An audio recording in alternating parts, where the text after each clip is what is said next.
Thank you for tuning into this Your Overseas Home webinar on how to protect or how to grow your wealth when you move to France. So it's aimed at people who become expats in France. I'm Richard Way from the Your Overseas Home team, and I'll be hosting the session. So it's great to have you with us, whether you're watching live or you might be watching the recorded version, which is available through our on-demand webpage on the Your Overseas Home website.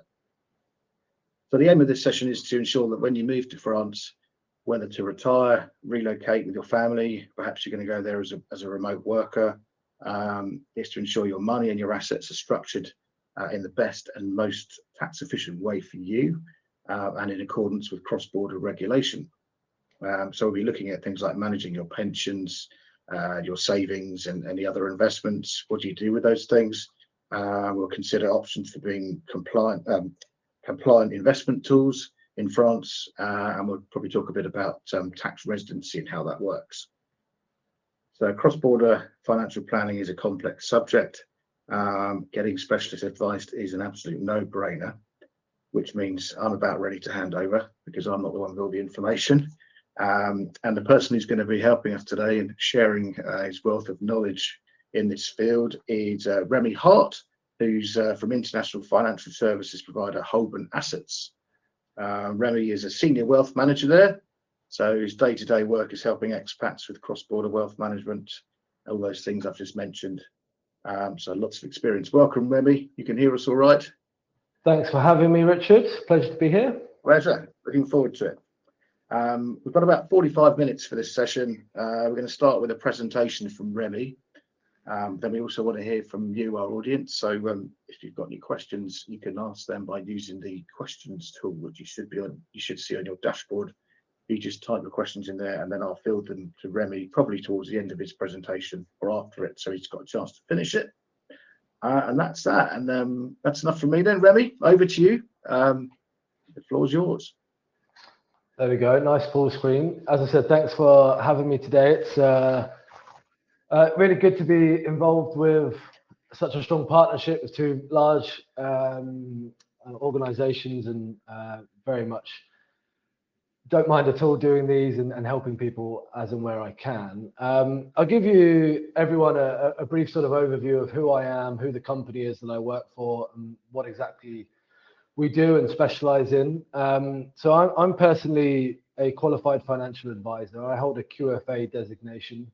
Allows me to write advice for clients throughout Europe and the rest of the world. But specifically, I specialize in clients and expatriates moving or relocating to Spain and France. I'm based in the Spanish office. I'm a senior wealth manager and head up the Spanish office.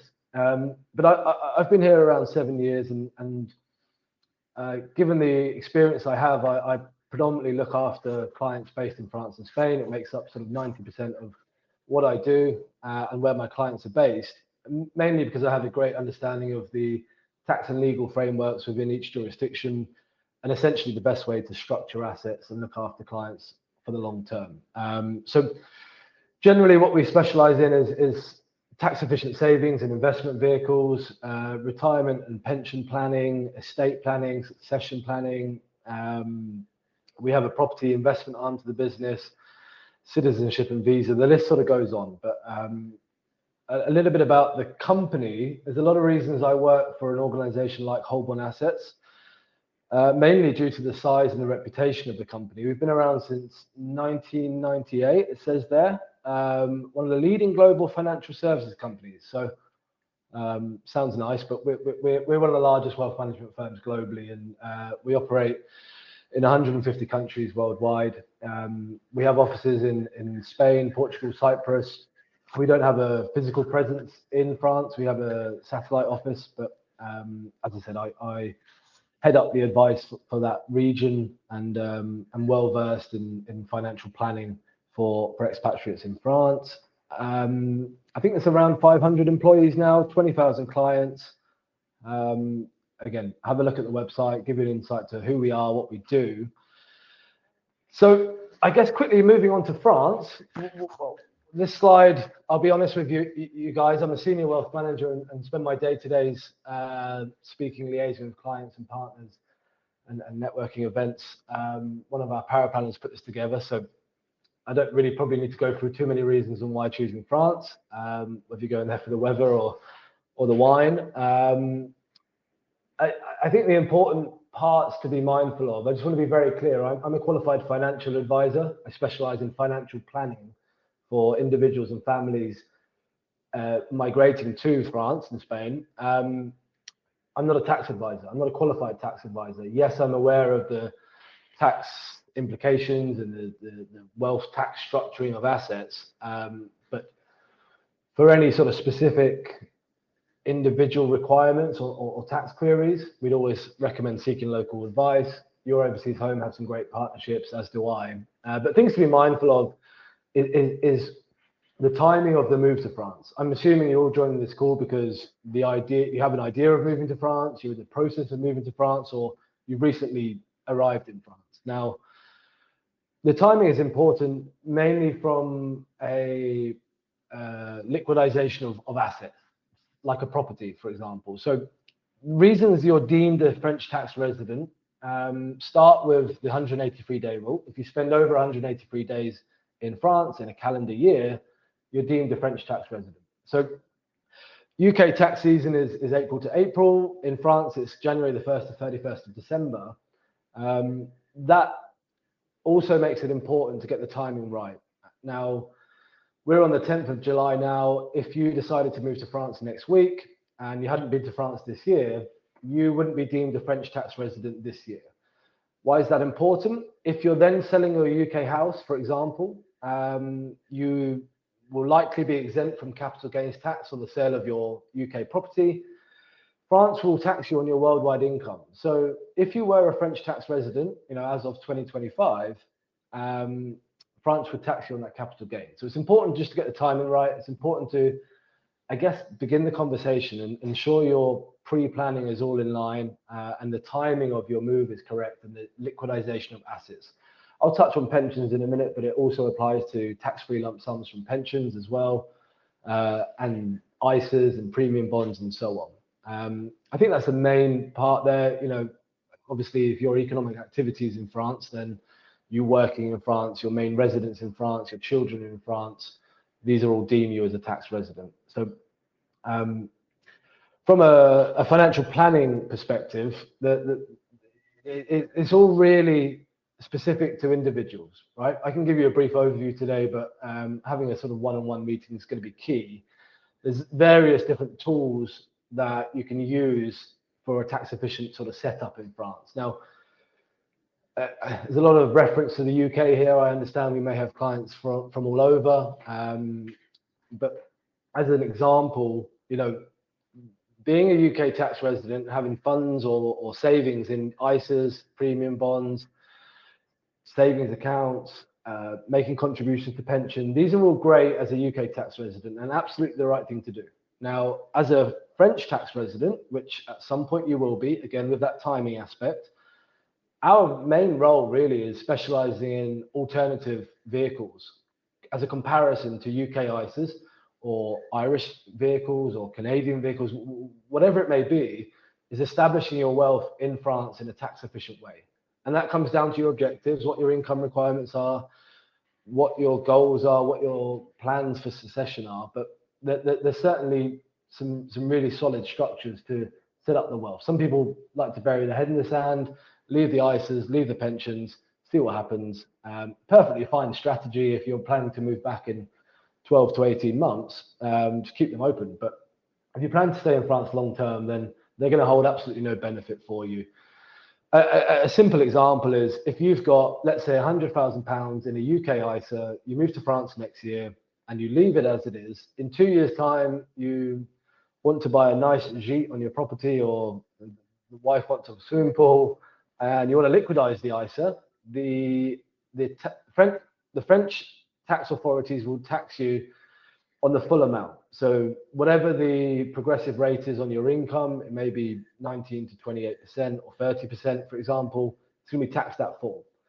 The alternative is liquidizing the ISA prior to the move. As you become a French tax resident, set up a similar type vehicle, I say a French type ISA, like an assurance fee, And this will just allow you to take tax efficient income. You only be taxed on the gain element. You're only taxed when you draw from the vehicle itself. There's tax deferral. I think I've got a slide on it here. Main real benefits come from the tax-free element of it, from an income perspective, as well as a tax-free allowance on succession. There's quite a lot to go through on this page, but this is purely focusing on an assurance fee. The assurance fee, as I said, is simply a tax-efficient vehicle in France, like an ISA.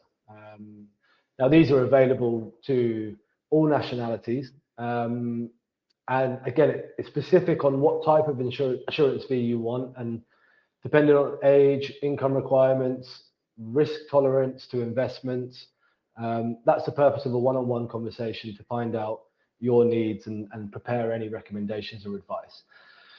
Just on that, we don't charge for consultations. We happily speak to anyone and everyone to see if and where we can help. Obviously, if you're planning on moving in 3 or 4 years' time, it's probably too early to begin that conversation. But if it's somewhat imminent in the next 12 months or so on, we can have those conversations. If I think we can help, we'll prepare and send any recommendations. It may just be for information purposes at this time to give you an understanding of what life can look like in France from a financial planning aspect. But I guess key points, having an assurance V, after 8 years of having an assurance fee, there's 4,600 euros tax-free allowance on income, 9,200 for couples, so that would be a joint policy. Main real benefits is succession and passing on money. Again, if you left your money in ISAs or investments or platforms or in savings accounts, and your children were your beneficiaries, or each other, for example, depending on how they're structured, there could be 40 to 60% inheritance tax applied on all of those savings vehicles. Whereas if under an assurance fee wrapper, you can name any number of beneficiaries. Again, if it's a joint policy, monies are just transitioned to the surviving spouse, completely tax-free. And then beneficiaries can be named on the policy, and each beneficiary has an allowance of 152,500. So it's significant, and that's completely tax-free. It sits outside of your estate, so there's no long drawn-out probate. Again, we look at specific assurance fees for specific circumstances for individual requirements. Now, we tend to favour jurisdictions like Luxembourg and Ireland to hold the assurance fee wrapper. Again, I can go into that in as much detail and bore the life out of you if you want, but mainly for security and safety and highly regulated jurisdiction. Probably a key point I might have missed about Holborn Assets, we're heavily licensed and regulated, and it's always key to ensure you're speaking with a regulated firm when it comes to the offshore market. There's plenty of unregulated firms, and again, one of the big reasons I work for Holborn, the size of the company, the compliance and due diligence process, we'd always recommend doing your own research on myself as a qualified financial advisor. I don't think you'd find too many bad things on the internet. Maybe over time you may do that. Holborn Assets, again, we're a big organization. There's going to be the odd bad thing, but we're quite confident in ourselves as the company and the advice that we give. We're completely independent. Again, quite an important part, albeit we're a family-owned business, quite a large one. We have 4 billion of assets under management. We have what's called freedom of market. So we can essentially advise anywhere and everywhere. And it's ensuring that the advice is correct for the client's needs and objectives. And we have a very strict compliance team and process to allow us to advise clients before we sort of take any further steps. Goes on to talk about withdrawals. Again, tax efficient withdrawals, great. It's just tax on the gain element when you start taking money from the assurance fee.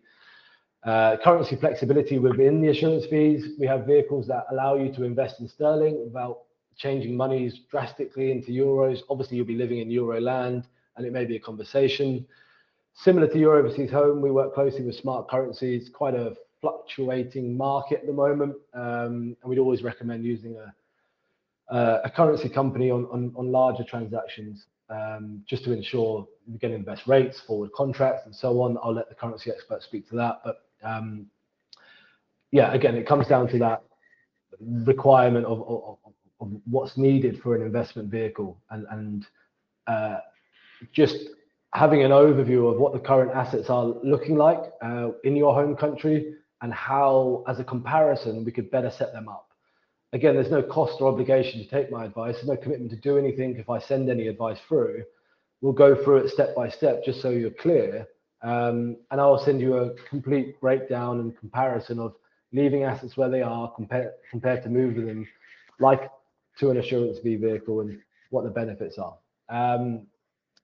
Pages on pensions and retirement plans. It says UK expats, but it's similar across the board, really, in Europe. US, if there is any US clients on the meeting today, I think you can probably disregard the assurance fee comments I've just said. Maybe I should have said that before, but it's a bit more difficult from a US perspective.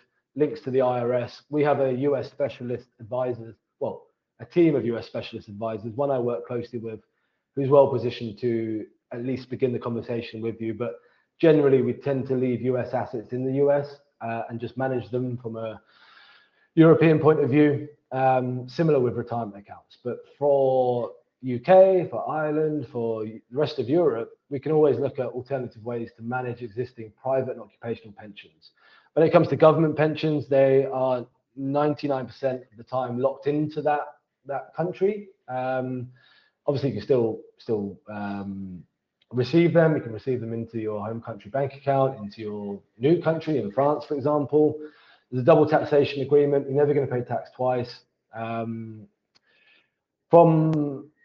Regarding private and occupational pensions, again, that's worth a conversation to see what a comparison is like on potentially transferring them. Gone are the days of moving pensions overseas. You may have heard of CUROPS. There's overseas tax charges now, and anyone who advises that, I would stop the conversation. Generally, if we're talking about UK pensions, we look to, at the moment, again, things change quite regularly, look to move those to international SIPs, so we keep them onshore within the UK. A SIP is a self-invested private pension. It's just amalgamating certain pensions into one easily manageable pot, having access to financial advice, ongoing support, currency flexibility, tax-efficient income and succession. Again, individual requirements. We'd run a comparison on what your pension setup is at the moment. Again, what it will look like from an international standpoint. The important part, I guess, on the pre-planning, again, bringing the tax timelines back into it. You're entitled, as you're probably all aware, once you're at pensionable age, to a 25% tax-free lump sum on most UK private and occupational schemes. Now, these are obviously tax-free in the UK as a UK tax resident. If you're in France, France are going to tax you as worldwide income. They will not be tax-free. So there's always an argument. Well, I don't think there is an argument if or not you should take your 25% tax-free lump sum. Some people say, I like to keep more of my pension and draw from it in later age. That you're just sort of swelling your estate and you're going to pay tax on it regardless at some point. You may as well take the tax-free lump sum and invest it into an assurance fee or a tax-efficient vehicle in France. There's so many better ways to manage that money, but the recommendation is purely just to liquidize properties in the UK. If you're planning to, do that as a UK tax resident. And similarly, if you're going to take a tax-free lump sum from pensions, do that prior to the move as a UK tax resident. I think that's pretty much it. It's quite small on my screen, guys. Sorry for the squinting. And my eyesight's not the best in general. Touches on currency again. Look, currency fluctuations at the moment are quite drastic. I don't need to talk about currency too much because Smart Currency are a big partner of both of ours. But I see it regularly now. Clients moving to France or Spain or Europe, transferring monies from dollars or sterling to euros, having a property lined up. It's key to have a conversation with a currency expert. You can by all means try and do it yourself. I'm no currency expert, but I have a good understanding of it. I would very much still use a currency expert, mainly because of the options available. If you're looking to buy a property, obviously a deposit needs to go down, the remainder of the deposit, and then the purchase.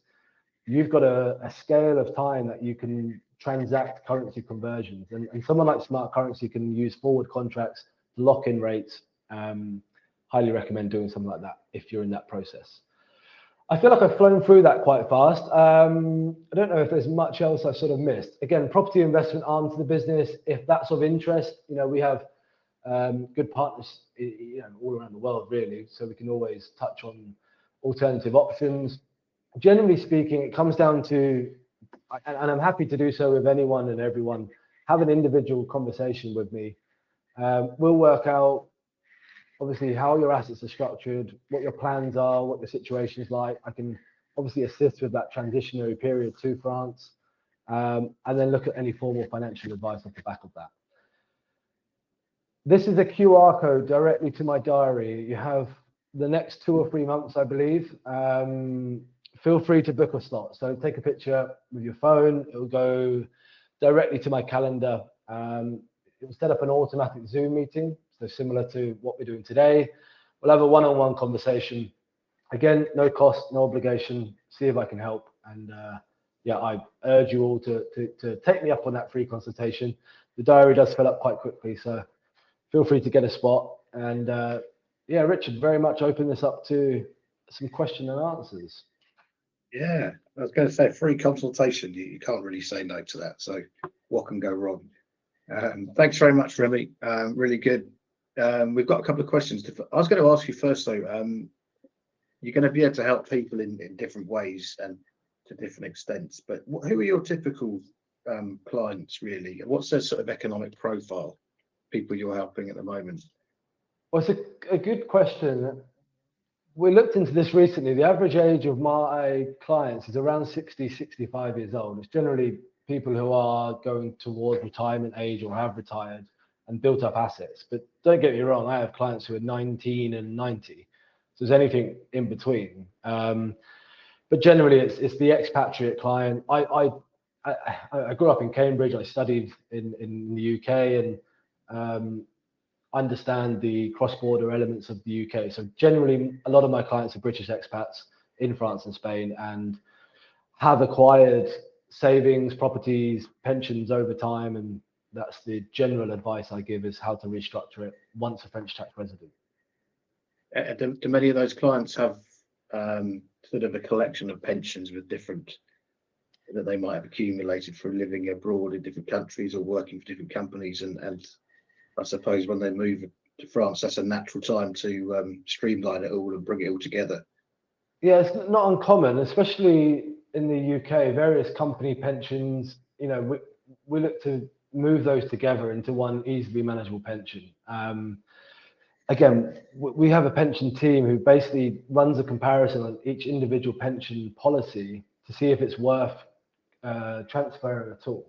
Some of the pension schemes in the UK, especially, and Ireland, have a lot of benefits, and it's worth keeping where they are. But we'll run a direct comparison. But yeah, that's the main part of advice from retirement planning. Yeah. Okay. Some of the questions now. Well, the first one from Holly. She says, "What about Canadian assets?" So I suppose the question is, does how much of that information applies to Canadian citizens? You mentioned obviously American citizens, and do you can help Canadian citizens who are moving to France? Yeah, very much so. TFSA, Holly, I would imagine savings are held in, similar to what I said earlier about a UK ISA. It's exactly the same thing. When in Canada, I lived in Canada briefly, but when in Canada, I have quite a few Canadian clients. Obviously, you're doing the right thing, holding your money in a tax efficient vehicle in Canada. Once you move to France, it doesn't become tax efficient. So there's certainly other ways to establish the wealth. The assurance fee certainly generally would be beneficial for someone like yourself. Again, it comes down to having a conversation. Yeah. Okay, so yeah, get in touch with Remy, I think is the answer there, and he'll. No benefit in keeping Canadian assets unless you're planning to repatriate in the next couple of years, or you know, buy another house in Canada. I don't know. There's better ways to structure your assets medium to long term if you're planning to stay in France. Okay, we'll come back to the assurance fee in a minute because there's a question about that, and I think we'll just cover off a bit more of the details. But before that, a question from Mark. Your advice is really good. I'm retirement age, but what advice do you give as regards timescales and length of life? This is to avoid burning through money too fast and keeping enough in case of ill health. So I'm guessing he wants to move to France. He's of retirement age. I guess it's a personal thing, one-on-one. How do you assess? Yeah, no, absolutely. Not to come Mark, into it, I guess. well, I appreciate the question, Mark. It's funny. A lot of my conversations is around the other way. I'm trying to get clients to spend money. It says a lot about us and the sort of returns we get. I like to sit here and say all of my clients are in a positive position. It's pretty much true, but it's easy for me to sit here and say that. Over the long term, depending on what your income requirements are, what your risk tolerance is like. Look, personally, I'm a very aggressive investor, and so are a lot of my friends. I'm 36 years old, albeit it says senior wealth manager under my title. I've been in the industry a long time. From a client perspective, it's a complete different approach. I treat it like I'm looking after my mum and dad and my grandparents, and it's a very boring approach. So, when it comes to the individual conversations, it's all about, I'll ask a lot of questions and I'll probably bore the life out of you, but it's all specific to working out what a financial plan looks like, what income requirements are needed, where we need to take money from, where's most tax efficient. It's all about saving funds and generating modest capital growth in general.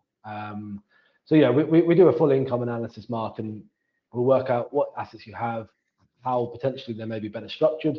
Some people, for example, may have a holiday home in France or may have sufficient savings just to go ahead and buy. They liquidize a UK property and they say, we're just going to keep that in the bank. We've got enough pensions to come in.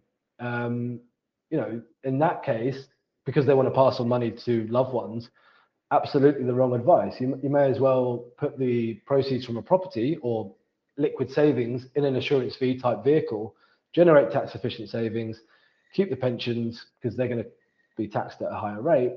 Again, all comes down to working out what assets are in place and what the plan is moving forward, what the objectives are, and preparing that advice. Again, without cost, without obligation.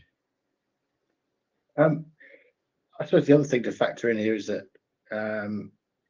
when people move to France from the UK, US, I'm thinking they might generally spend less month to month anyway because the lifestyle's a bit cheaper. Or I guess that depends. Do they go, no, to hell with it? We're gonna eat out every night. But you can live cheaply if you want to, can't you? So very much so. Yeah, I think it's one of my first questions. Are you going to go out every night drinking Chateauneuf de Pape and a fillet steak? And live in the heart of Paris changes the budget altogether. But you're right in saying so. Cost of living in general for France compared to the likes of the UK, Ireland, Spain, Canada, significantly cheaper, depending on the area, but generally, yeah. What was I going to say?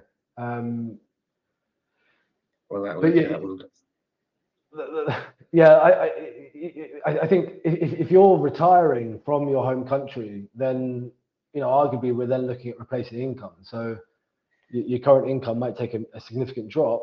We need to then realize regular income from assets, and that's what we're here to do. Okay. We've got a question specific to ISAs or taxing of ISAs. Just to clear up how and when they might be taxed. So if you're a French tax resident, you've moved to France, the question is, will you be taxed on the growth of an ISA? So I guess the interest that it gets every year, every month, or the full value of the ISA? On an annual basis, you'll have to declare what assets you've got worldwide. Now, it's a bit of a grey subject. Again, I'm not a tax advisor. There is cases where investment platforms are taxed on the gain element on an annual basis. I've seen both sides of it, to be honest. Generally, depending on the tax accountant or the French tax authorities, my understanding is that if you don't draw from an ISA, there shouldn't be any tax to pay.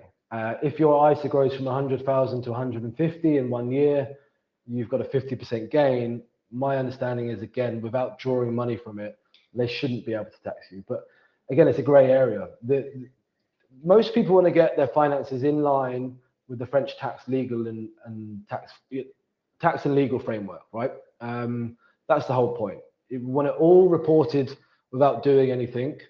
The vehicles we use, especially from an insurance V standpoint, all report directly to the French tax authorities. Nothing to be done. When you take money from the insurance fees, the tax is withheld at source. There's no long drawn out tax process at the end of the year, as well as a reporting element. The ISA, again, is just swelling your estate. If you ever want to then, the point of an ISA is if you liquidate an ISA or take money from it, you're taxed at 30%. Compared to taking money from an insurance fee, you're only taxing the gain element. And to really break that down, it's a significant decrease in what you get. Again, without running over time, I'll try and do it off the top of my head. I'm a bit of a mathematician, but you have £100,000 in an ISA, £100,000 in insurance fee. Fast forward to July 2026, your ISA is growing by 10%, your insurance fee is growing by 10%. You decide to take the £10,000 out of the ISA. French tax authorities charge you, let's say, a flat tax rate of 30%. You pay £3,000 tax. Comparison, an insurance fee is growing by 10%. You have £110,000, which is accessible in what we do. You take out £10,000, you're taxed on the gain element. So £10,000, 10% of that is taxable. £1,000 is taxable. 30% tax is £300. You're paying £300 compared to £3,000. Just a simple scenario for you, but I'm happy to give you each individual further tax simulations on individual assets. Okay, no, that's pretty clear. So you've got your it's tax efficient. So basically, you've got your what do you call it? Yeah, as well as a tax-free element of 4,600 per person, 9,200. I sound like a salesman. I'm a qualified financial advisor. Sorry.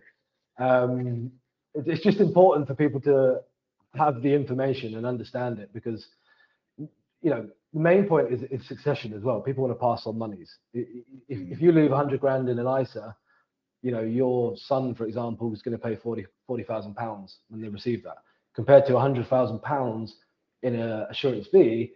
It's completely tax free. Yeah, that's a big benefit. Some people say my ISA returns 8% a year, and I'm quite happy with it. It doesn't matter if it returns 8% a year if you're receiving money at a high tax rate or passing on money and they're paying tax. You could get 2% in an ISA and be better off. And just going back to the insurance fee, we've got a question here. I think I understand what it's asking. Is how do the costs stack up on an insurance fee? I think he's talking about the costs or the gains, what you just talked about. How does it stack up in terms of?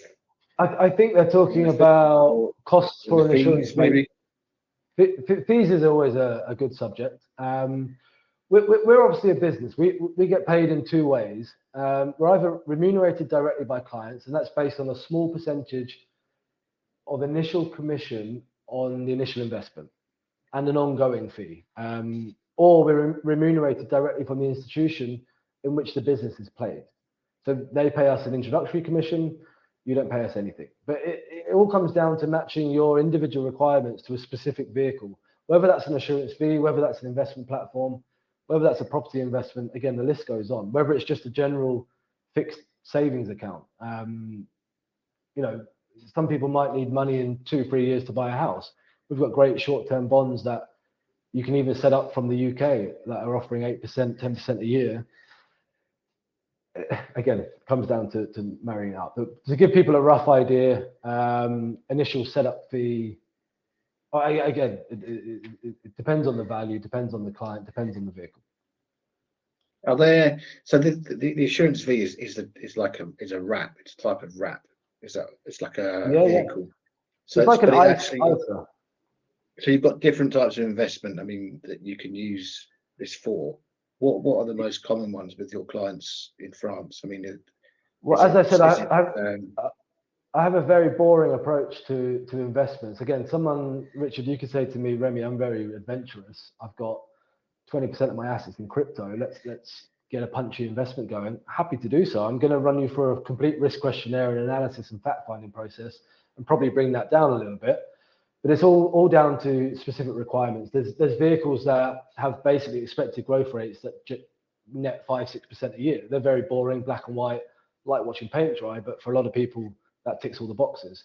There's also open architecture, meaning we can invest in pretty much anything. We can invest in South Korean equities if you really want. This probably won't be my advice, but more sort of age specific and income requirements. If you're similar to my age and you don't want the money for 20 years, arguably we can take a bit more risk. And there is plenty of different platforms and vehicles. We work with providers in Luxembourg, providers in Ireland, providers throughout the Channel Islands. I spoke to a client earlier who has an assurance fee set up with his French bank, and I ran a full comparison against having it offshore, like in Ireland or Luxembourg, compared to having it with a French bank, where they're available. They're only available in euros. They're pretty much focused on European markets, and the restrictions on passing on monies or moving back to the UK or moving anywhere in Europe are significant, and it's a bit of a no-brainer. And they're going to move their assets basically to Luxembourg. They're French residents themselves and French passport holders. But I forgot the question now. But yeah, individual requirements goes to matching it up with an individual. I think, I mean, the answer you've given, a good answer. It's very diverse, and you'll match the client's requirements, their risk appetite to the sort of type of investment that would suit that. It's a full process. Yeah, we have to obviously engage in a conversation to work out what assets you have, what the requirements are.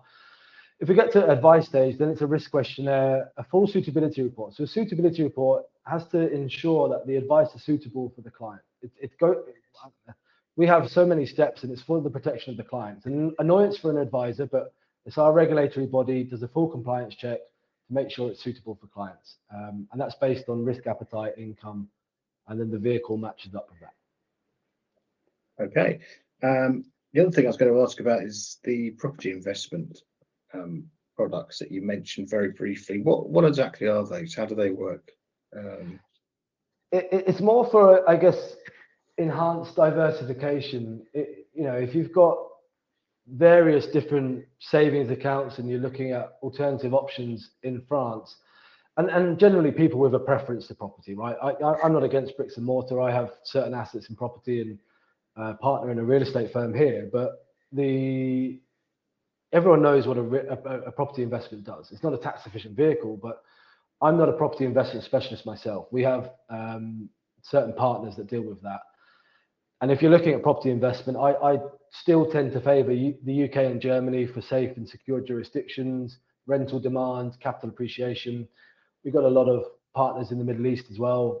It's a bit more sort of adventurous, but it's just basically adding to, if you've got an investment vehicle, savings vehicles, retirement accounts, extra assets, then a property investment might be key. Again, that's sort of age dependent, right? You don't want to be starting a property investment at 80 years old when you just want to live on the money and pass it on. And so you can put people in touch with companies that can help with these investments. Yeah. Generally, not so often, but it can form part of my advice, and I'd arrange meetings with the relevant specialists depending on country and requirements of investment. And what about people who have asset properties in the UK, or if they're coming from America and the US, they might decide not to sell the home they have there before they move to France, or they might already have a buy to let or two in the UK. What generally do they keep them, or does it tend to be more efficient to? It's easy for me to sit here and say sell your family home of 40 years, as well as property. But there's nothing wrong with a property investment generally. As long as you've got rentals, people at a certain stage of their life like to release themselves from any properties because they come with a burden and they come with a risk of not creating rent and boilers breaking and roofs going and hassle. People are stress-free lives. So it generally comes down to preference. If you are keeping buy-to-lets in the UK, in the US, in Europe, France is just going to tax you on your worldwide income. Again, you're going to be taxed at a full amount. It goes back to the ISA. There's a direct comparison of having 500,000 in property assets compared to and that producing you, let's say 5%, 25 grand a year, that would be taxed at 30%. Compared to having 500,000 in an insurance fee, if you take 5%, 25 grand a year, your tax is going to be significantly lower. But it all comes down to longevity of your plans in France, and what you're comfortable with as well. I'm not going to tell you to sell all your buy-to-lets, because I think nothing wrong with the property. It's a good investment. You may sell it and double the price in 5 years. Okay, we're almost time there. So we've covered a lot of stuff here, and there's a lot of these things, or all of them, will be applicable to some people, some to other people. But when do you like to start talking to clients in the sort of timeline of their move to France? It sounds like the sooner the better, so that you can start making plans and plan. You know, is there a kind of optimal heads up time they need, or you need to maximize what you can do for them? Well, from a perfect scenario, from a financial advice point of view, if you're moving to France in the next 6 to 9 months, now, great. Let's begin the conversation. Sort of 12 months on, I can't exactly formally advise you. I can point you in the right direction. I can give you some information. Happy to jump on a call to see if I can help with anything, or what things you're unsure of. At that stage, there's a lot of sort of tax queries, right? And it's not exactly my area of specialty. Yes, I obviously have an understanding of it, but I can't sort of put pen to paper. I want to get to a point where I can formally give you a recommendation and advice. So anyone thinking, I guess, this year or next, then begin the conversation. Even sending me an email outlining a situation, I can come back with information, but happy to jump on a meeting and see if and where I can help. Right. And I guess you have to be considering, all the people listening, that how the tax year in France is it runs in a different timeline to the UK. So like you mentioned at the very start of your presentation, that all needs to be considered, doesn't it? Actually, one question here that I haven't asked yet, the American people who need advice about coming from America, best to get in touch with you. Yeah, I don't know. Is this screen still here? So I think it's best to give me an email or a WhatsApp. Again, for anyone, if it's generic conversations or questions, that's my work phone. If you want to WhatsApp me or pop me an email and just give me an outline of the situation. If you are US connected and planning on moving to France from the US, then just let me know. I'll get you in touch with one of our US advisors to help. All right. Perfect. So yeah, go through Remy. Great. We are out of time. Covered a lot of stuff, lots to think about, and lots of reasons to get in touch with Remy, I think. Thanks everyone who has tuned in. I hope it's been useful. Don't forget, we have recorded this session, so you can watch it again once it's back on the on-demand page on the Your Overseas Home website. If you think it's useful for friends and family, anyone else, do send them a link as well. Thank you very much, Remy, for giving up your time. Really appreciate it. Thanks, Richard. And a small request from us here at Your Overseas Home is, if you're feeling generous and you have found this useful, feel free to leave us a review on the review website Trustpilot. There's a link for it there now on your screen. The other thing I should point out, I have a save the date for you, which is the Your Overseas Homes comprehensive virtual event, which is on the 4th of October this year. And it's running from 8 a.m. to 8 p.m. UK time, so we get a bit of time with the US as well. And that during that event, we'll be having seminars, and there'll be stands with people like Remy, but covering all the different services you need when you buy or move abroad, from estate agents to lawyers to currency, smart currency exchange, and they'll all be there. It's virtual, so you don't have to attend in person. But you will chat in real time to people. You can sit on your sofa at home, get the laptop up and choose and attend that way. You can register for that event for free through the link on the screen there as well. Otherwise, that's it from us now. Look out for the next webinar on buying in France. Thanks again, Remy. Thanks to everyone who's tuned in, and good luck with your plans to move to France. Thank you and goodbye.